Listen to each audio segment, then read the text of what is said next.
আল্লাহ না দেখিলে পারে বলছো রাজাকার, দাড়ি টুপি দেখলে তুমি বলছো মৌলবাদ। ও যে রাজাকারে চশমা পড়ে, রাজাকারে চশমা পড়ে করলি সর্বনাশ রে প্রধানমন্ত্রী। দেশটা দেউলিয়া বানাইছে সাবেক প্রধানমন্ত্রী, এ দেশটা দেউলিয়া বানাইছে সাবেক প্রধানমন্ত্রী। ও যে সোনার দেশটা শোষণ করলো, সোনার দেশটা শোষণ করলো, লুইটা পুইটা খাইয়া রে প্রধানমন্ত্রী। কোথায় রলো কামরুল ইসলাম, কোথায় কাদের কাকা, কই গেল সে ওই মহিলার শ্যাতাং শ্যাতাং কথা। কোথায় গেল কামরুল ইসলাম, কোথায় কাদের কাকা, কই গেল সে ওই মহিলার শ্যাতাং শ্যাতাং কথা। ও দলের মানুষকে ভাষাইয়া, দলের মানুষকে ভাষাইয়া দিল্লি কইলা বাসারে প্রধানমন্ত্রী। দেশটা দেউলিয়া বানাইছে সাবেক প্রধানমন্ত্রী। বলেন না একটু, দেশটা দেউলিয়া বানাইছে সাবেক। সোনার বাংলা শোষণ করলো, লুইটা পুইটা খাইয়া রে প্রধান। এই দেশটা দেউলিয়া বানাইছে সাবেক। 41 সাল পর্যন্ত ক্ষমতায় থাকিবে, নমরুদের মতো দেশটা শাসন করিলে। 41 সাল পর্যন্ত ক্ষমতায় থাকিবে, নমরুদের মতো দেশটা শাসন করিলে। ওই যে ছাত্রদের ওই হত্যা করে এত খুশি হইলা রে প্রধানমন্ত্রী। দেশটা দেউলিয়া বানাইছে সাবেক প্রধানমন্ত্রী, দেশটা দেউলিয়া বানাইছে সাবেক। কোথায় রলেন কামরুল ইসলাম, কোথায় কাদের কাকা, কোথায় রলেন কামরুল ইসলাম, কোথায় কাদের কাকা। ওই কোথায় রলো ওই মহিলার শ্যাতাং শ্যাতাং কথা। কোথায় রলেন কামরুল ইসলাম, কোথায় কাদের কাকা, কোথায় গেল ওই মহিলার শ্যাতাং শ্যাতাং কথা। ওদের দলের মানুষকে বাসাইয়া দিল্লি করলে বাসারে প্রধানমন্ত্রী। দেশটা দেউলিয়া বানাইছে সাবেক। জোরকন ঠিক কিনে।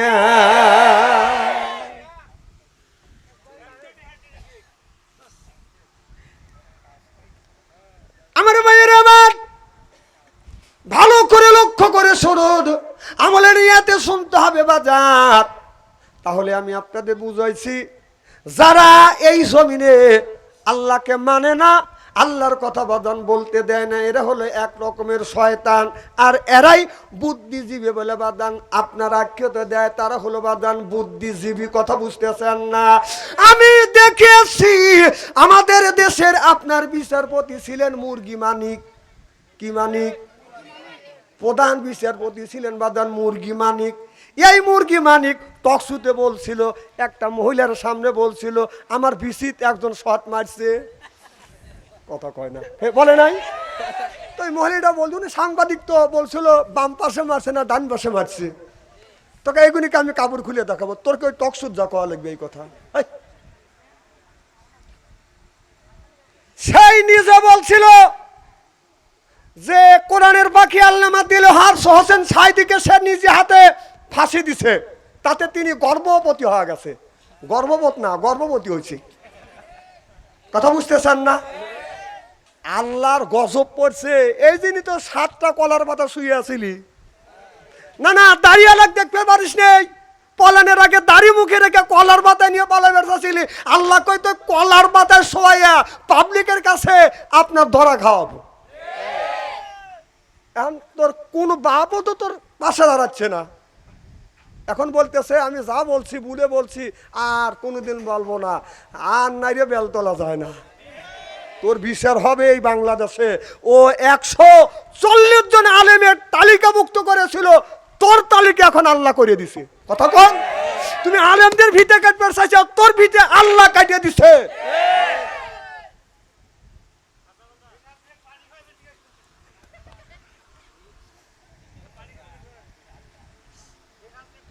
আমার ভাইয়ের আমার, এ ভাই খুব খারাপ লাগতেছে নাকি? আচ্ছা হাত তুলে দেখান তো, দেখে রাগ করতেছেন কারা কারা?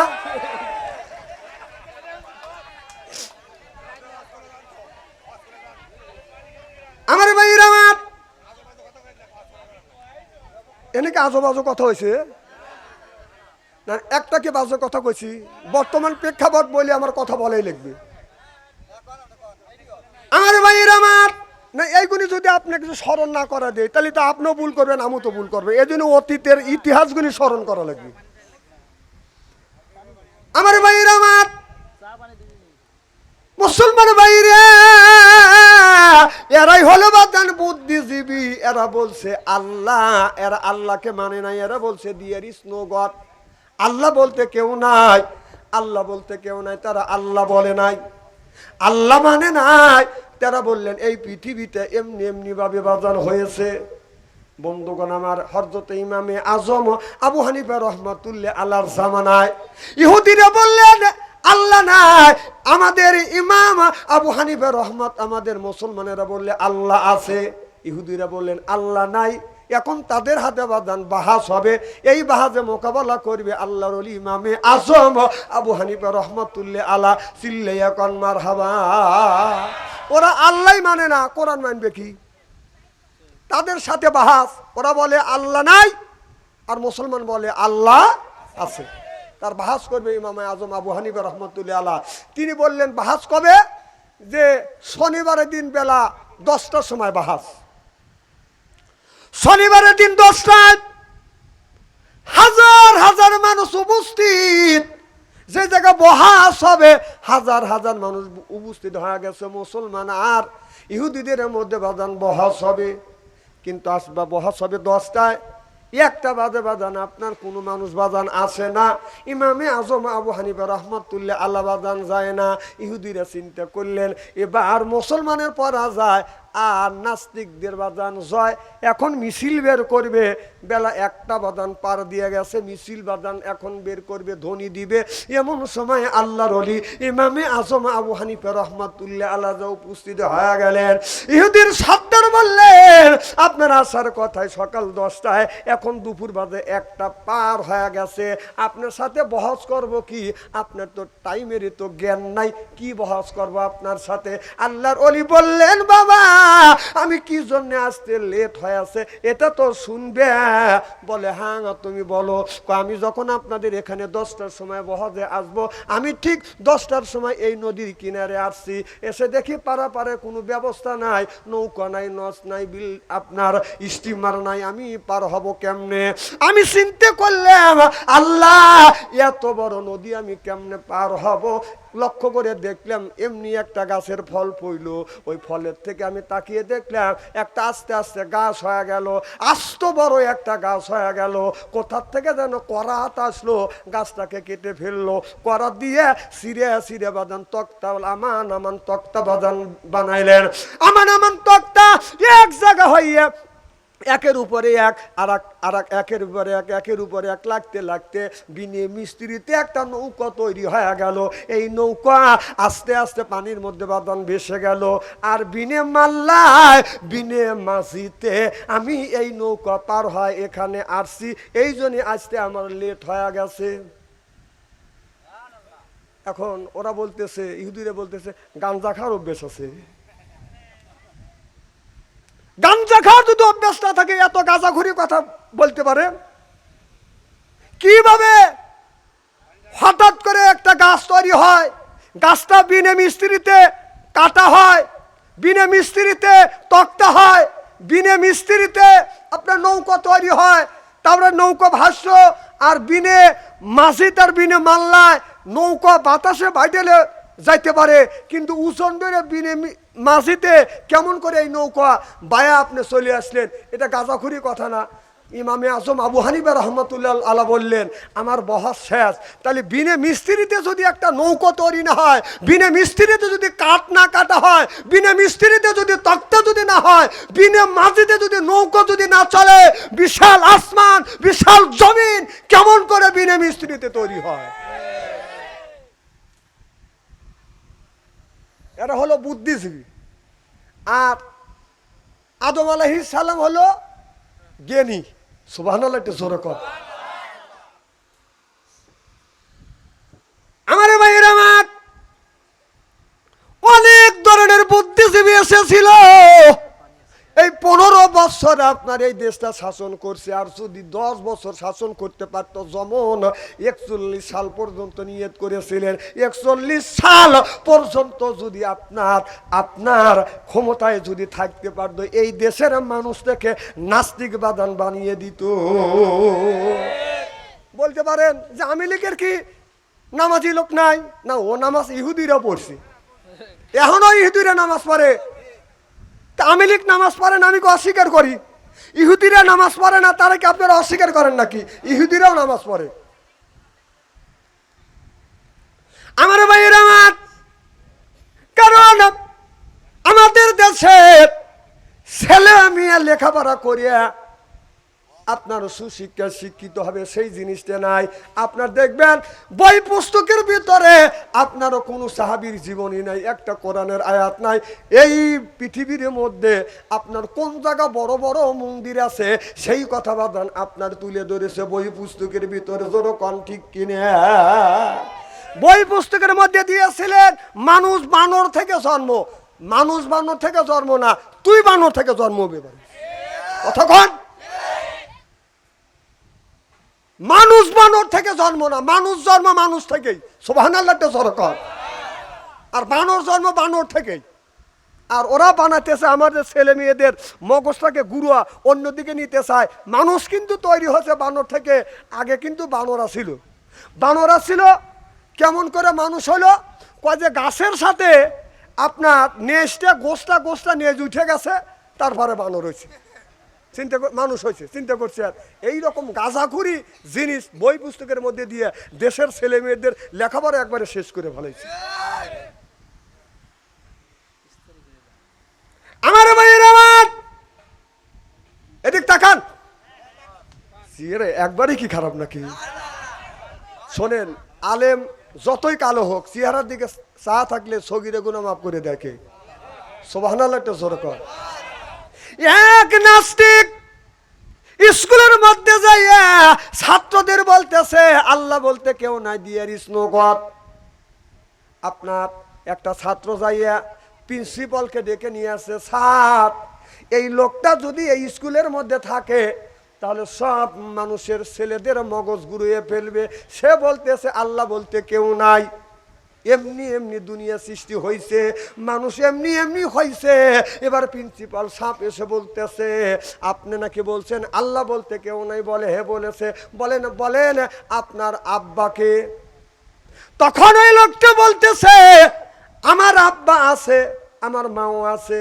প্রিন্সিপাল সাহেব বলতেছে ওই যে আপনার গেট দারোয়ান, যে গেটের দারোয়ান তালা খুলে দেয়, ওই মানুষটা নাকি তোমার আব্বা। তখন লোকটা সাইটিয়া উঠছে, ওই লোকটা কেন আমার আব্বা হবে? আমার আব্বা হলো সলিমউদ্দি। যে তোমার আব্বা সলিমউদ্দি, এই কথা কে বলছে? বলে আমার মা বলেছে। এবার প্রিন্সিপাল সাহেব বলে তোমার মা মহিলা মানুষ, সত্য বলতে পারে মিথ্যাও বলতে পারে। এই কথাটা যদি কোঠে ওঠে, একজন মহিলার কথা আপনারা বিচারে রায় বাদান আপনার দিতে পারে না। তোমার মা, তোমার আব্বা, তোমার মা তোমাকে বলেছে সলিমউদ্দি তোমার আব্বা, তোমার মা একা বলছে, আর তাকে তুমি আব্বা বলে স্বীকার করলে। আর লক্ষ লক্ষ নবী রাসূল বলেছে আল্লাহ এক, তোমার কি এইটা তুমি মেনে নিতে পারো না? না না, মা বললো যে সলিমউদ্দি তোমার আব্বা, এইটা তুমি মানে নিলে। আর 1,24,000 পয়গম্বর বললো আল্লাহ এক, এইটা তুমি মানে নিতে পারো না। সুবহানাল্লাহ একটা জোরে কর। কিভাবে বুঝতে ছাত্রদের যে আল্লাহ বলতে কেউ নাই? তো এক ছাত্র চালাক, যা বলতেছে স্যার আল্লাহ তো বলছে কুল, সূরা ইখলাসের মধ্যে বলেছে কুল হু আল্লাহু আহাদ। সুবহানাল্লাহ একটা জোরে কর। তে আল্লাহ সূরা ইখলাসের মধ্যে আল্লাহ এক বলে ঘোষণা করেছেন, আর আপনি আল্লাহকে মানেন না। কয় যারে দেখি নেই নয়নে তারে বুঝিব কেমনি? আল্লাহ নাই, আল্লাহ যদি থাকে আল্লাহ দেখাও। এই রকম যদি প্রশ্ন কেউ করিয়ে ফেলে, আপনারা কি উত্তর দিবেন কোন? আর তো আপনারা দেখাতেও পারবেন না, উত্তর দিতেও কথা কয় না। পারবো? আমি আপনাদের বুদ্ধি শিখে দিই। ওই ছাত্র বললে স্যার আপনি কি জীবত নামিত? এবার ওনা বলছে আমি জীবিত। কয় আপনি যে জীবিত তার কি প্রমাণ আছে? কয় আমার ভিতরে আত্মা আছে, রুহু আছে। কথা বুঝতেছেন না? কয় আপনার ভিতরে আত্মা আছে, রুহু যদি থাকে তাহলে রুহুটা আপনি একটু বের করেন, টেবিলের উপরে রেখে দেন, আপনিও দেখেন, আমিও দেখি রুহুটা কেমন দেখা যায়। এবার স্যার বলতেছে আত্মাটাকে দেখান যায় না, আত্মা বের করা যায় না, আত্মা দেখান যায় না। এবার ওই ছাত্র বলে স্যার আপনার 3.5 হাত বডির মধ্যে থেকে আপনার আত্মাটাকে বের করতে পারতেছেন না, আত্মাকে দেখাতে পারতেছেন না, আপনিও দেখতেছেন না, তাহলে যেই আল্লাহর কথা বলতেছেন আল্লাহকে দেখি নেই তাকে বসবো না, আমার আল্লাহকেও কোনোদিন দেখা যায় না। চিল্লাইয়া কোন সুবহানাল্লাহ, নারে তাকবীর। এক ইন্সপেক্টর স্কুলে গেছে, খারাপ লাগতেছে নাকি?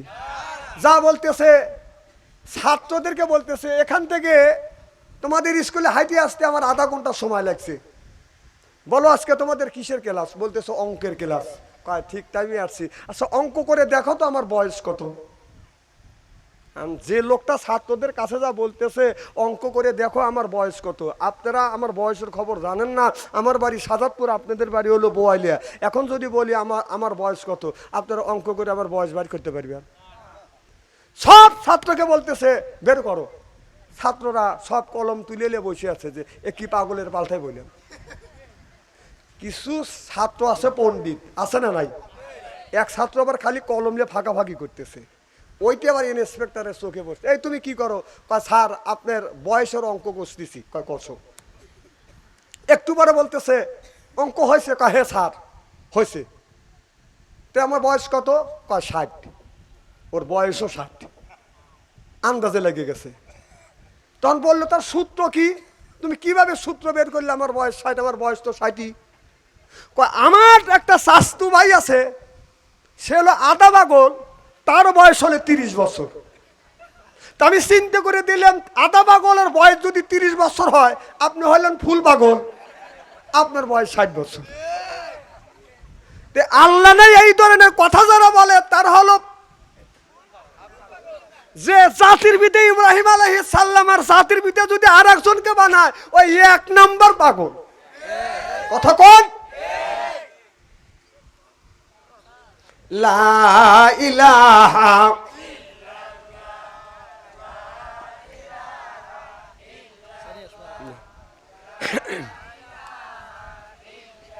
এই কলে মার বান্ধু বেলা হায় কাজে লাগবে মরণ বেলা। এই কলে মার রৌশনীতে কবর হবে তোমার উজালা। লা ইলাহা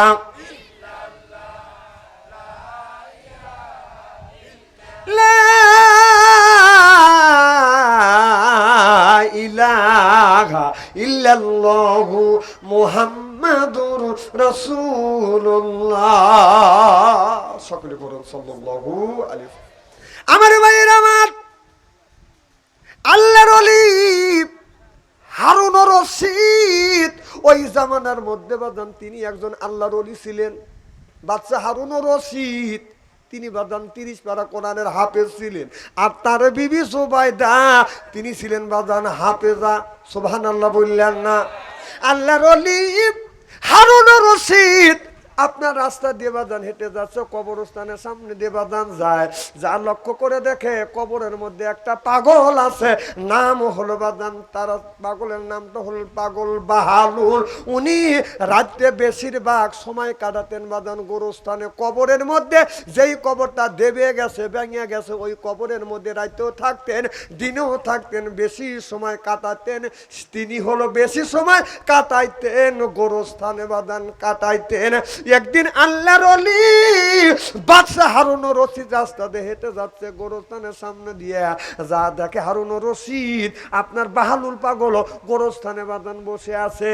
এবার বাদশাহ হারুন রশিদে বলতেছে, আপনার ছাগলে কিনা খায় আর পাগলায় কিনা খায়? পাগল রে, মানুষ বাস করবে হলো ভালো জায়গায়, তুমি বাস করতেছো এই গোরস্থানে, তুমি পাগল। এবার বাদশাহ হারুন রশিদ যখন এই কথা বললেন, বাহলুল পাগল বললেন, বাদশাহ আমি পাগল না, পাগল হলেন আপনি। বাদশাহ যখন পাগল বলে আখ্যায়িত করছে, তিনি বলতেছে আমি পাগল না, আপনি পাগল। বাদশাহ হারুন রশিদ বললে তার প্রমাণ দেওয়া লাগবে, আমি যে তোমার চাইতে বেশি পাগল, প্রমাণ দেওয়া লাগবে। কয় বাদশাহ হারুন রশিদ আমি আপনাকে প্রমাণ করে ছাড়বো।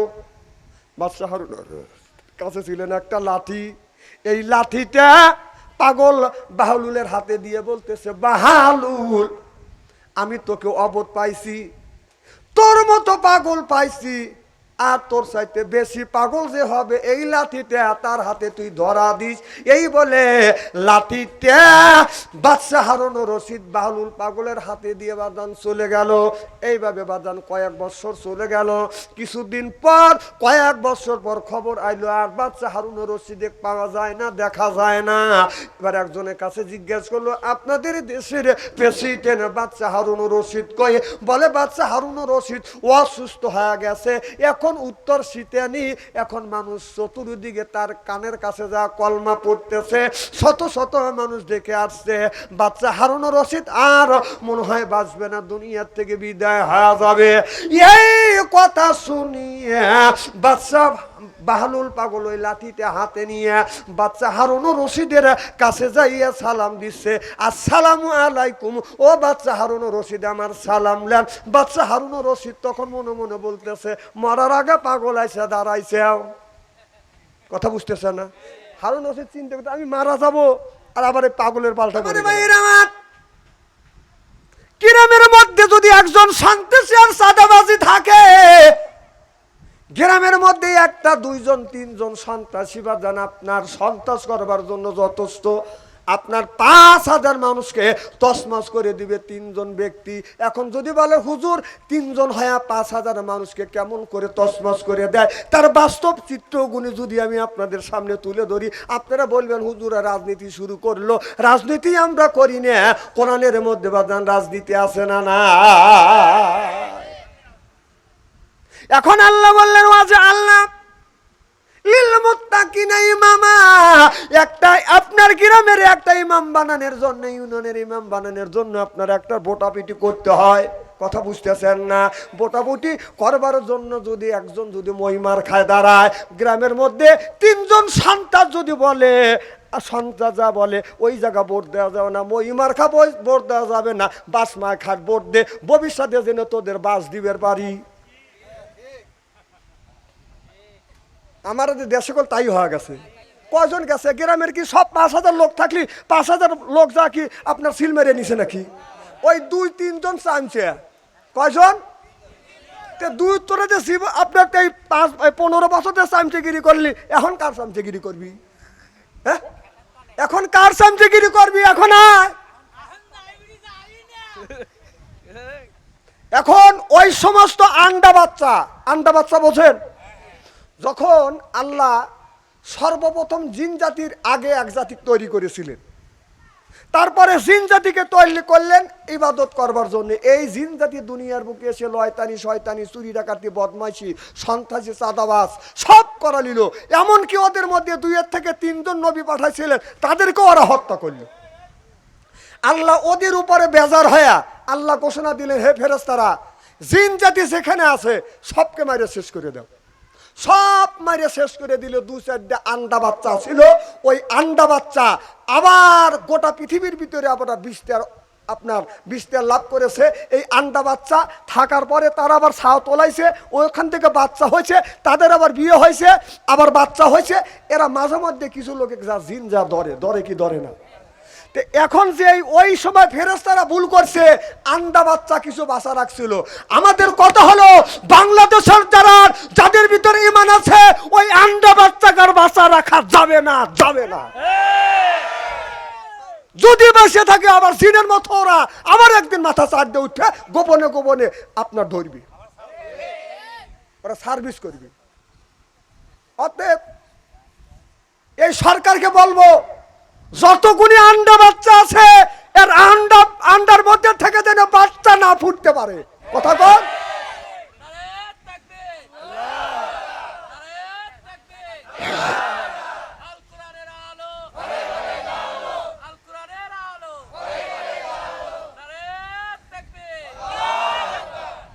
আমার ভাইয়ের আমার ভাইয়ের ভালো করে লক্ষ্য করে শুনুন।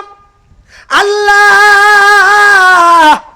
মানুষকে সৃষ্টি করেছে তার ইবাদত আর তার বন্দেগী, তার দাসত্ব আর তার গোলামি করবার জন্য। দাসত্ব করা লাগবে আমার আল্লাহ।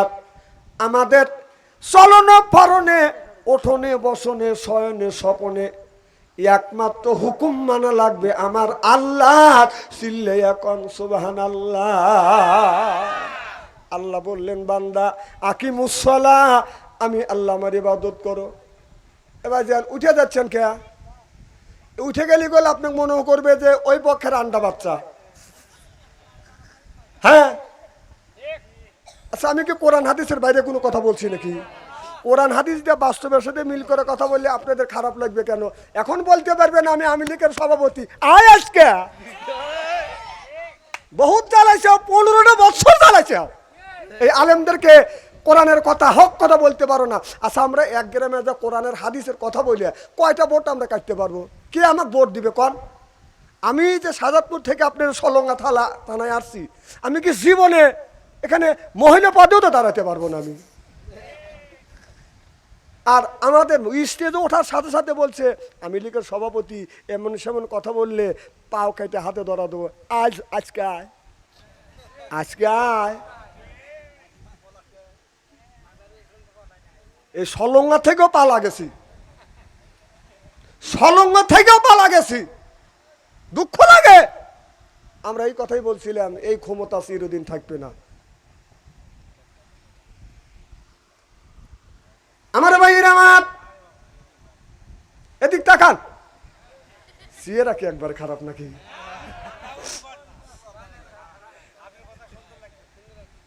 ভালো করে লক্ষ্য করে শুনুন।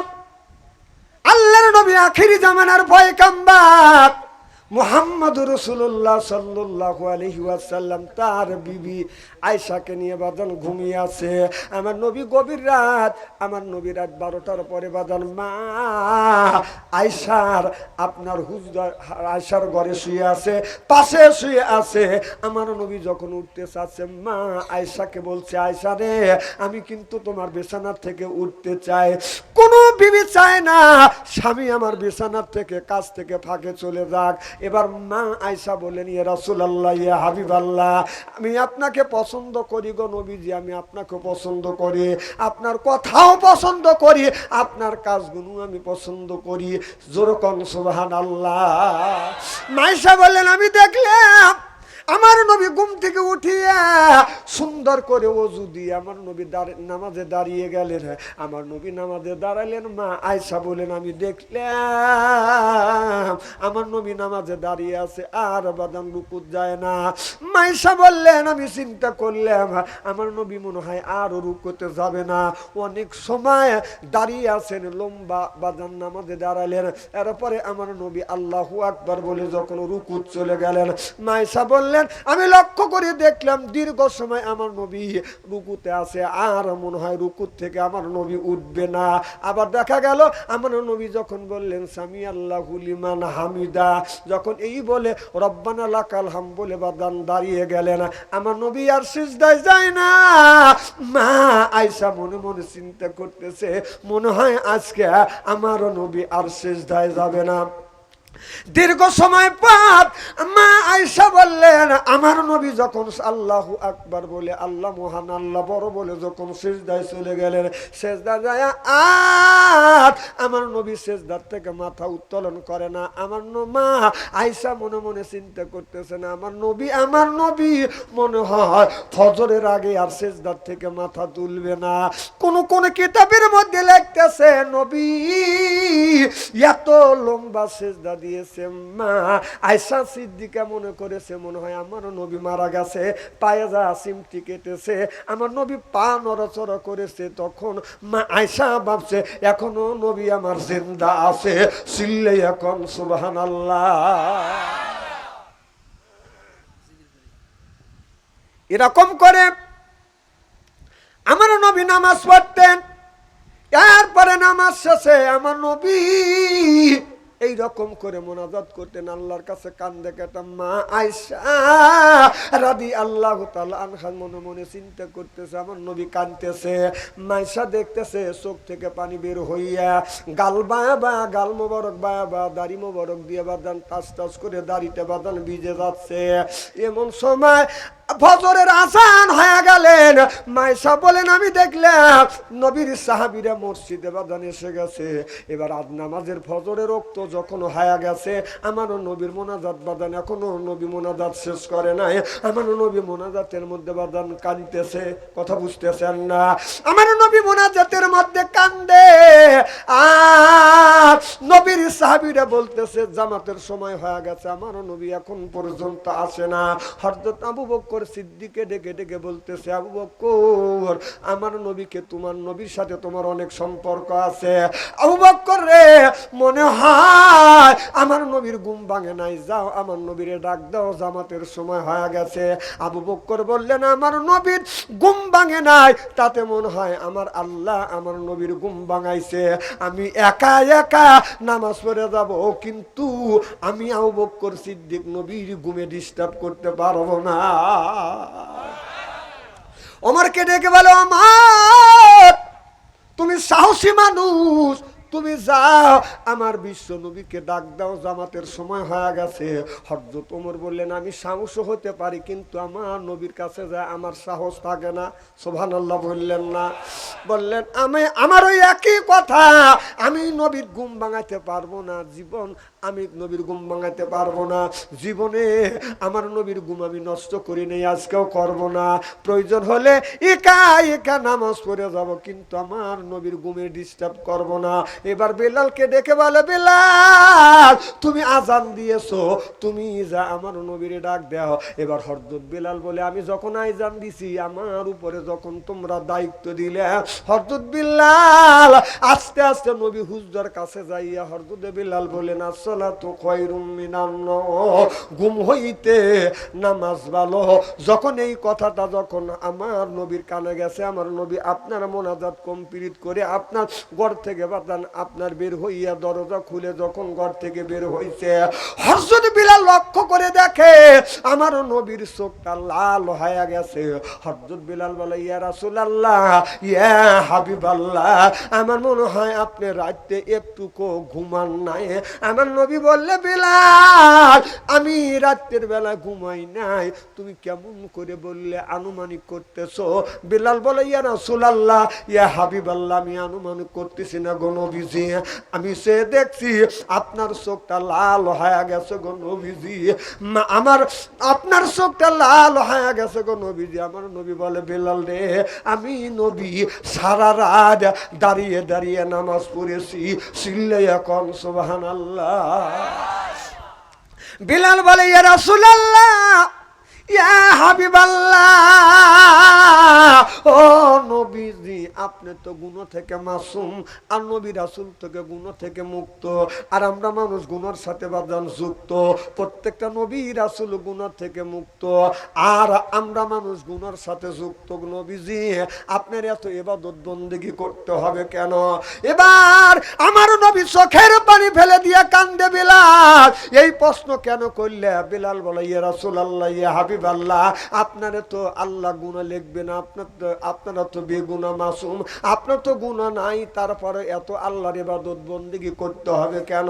এবার আমার নবী বলে, বিলাল আমি আল্লাহর ইবাদত করি, আল্লাহর বন্দেগী করি, আল্লাহকে স্মরণ করি। আমার আল্লাহ এই পৃথিবী মানুষ বলে সর্বপ্রথম আমাকে তৈরি করেছে। মানুষ বলে সৃষ্টি করবার পরে, মানুষ হিসেবে সৃষ্টি করবার পরে সুন্দর আল্লাহ মাথা দিয়েছে, চোখ দিয়েছে, নাক দিয়েছে, এরপরে হাত দিয়েছে, পা দিয়েছে। চোখ দিয়ে দেখার জন্য, তামাম পৃথিবী দেখার জন্য একটা চোখ দিয়েছে। নিজের মনটা ভালো রাখার জন্য বউ দিয়েছে, ছেলে মেয়ে দিয়েছে। আমি আল্লাহর শুকর আদায় করতে কি পারবো না? চিল্লে এখন সুবহানাল্লাহ, নারে তাকবীর। তাহলে ইবাদত করব আল্লাহকে। আল্লাহ যে নিয়ামত গুলি দিয়েছে, আল্লাহর নবী বললেন এই নিয়ামতের শুকর আদায় করতেছি। সুবহানাল্লাহ বললেন না? আর আমরা নিয়ামতের শুকর আদায় করি, কোন শুকর আদায় করি? জাতির পিতা। নাউজুবিল্লাহ, একটু জোরে কর। জাতির পিতা কে? না গুরু এখন না, জীবন বারা যাকে বাপ বাপ করছেন, আজ বাপ কতি কি হয়? না না, যাক বাপ বাপ করছেন, এখন বাপ বাপ কও, এখন বলতেছ জাতির পিতা। এদিনে বাপ বাপ করছে, অমুকে বাপ।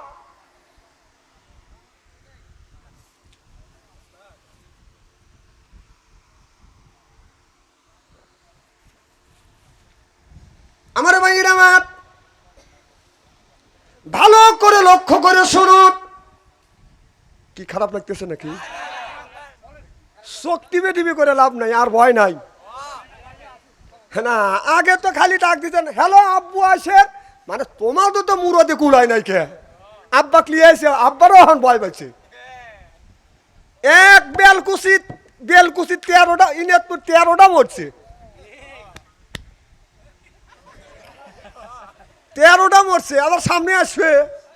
ওখানে ভয় আছে, জানে যেই মা আমার আগে দিয়ে মা ডাঙায় পার হয়েছে, আমাদের সাগরে বাসাইছে।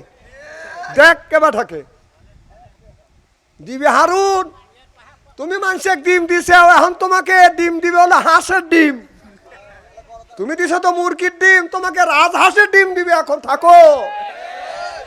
আর তোমার বেতন হলে 1 লক্ষ টাকা, আর 36টা বাড়ি করছো তোর বাপের টাকা দিয়ে।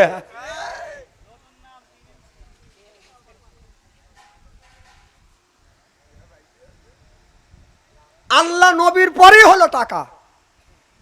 আল্লাহ নবীর পরে কি? দুনিয়ায় বেঁচে থাকতে টাকার দরকার আছে না নাই? তাহলে এগুনি আল্লাহ দিয়েছে, সেই টাকার এত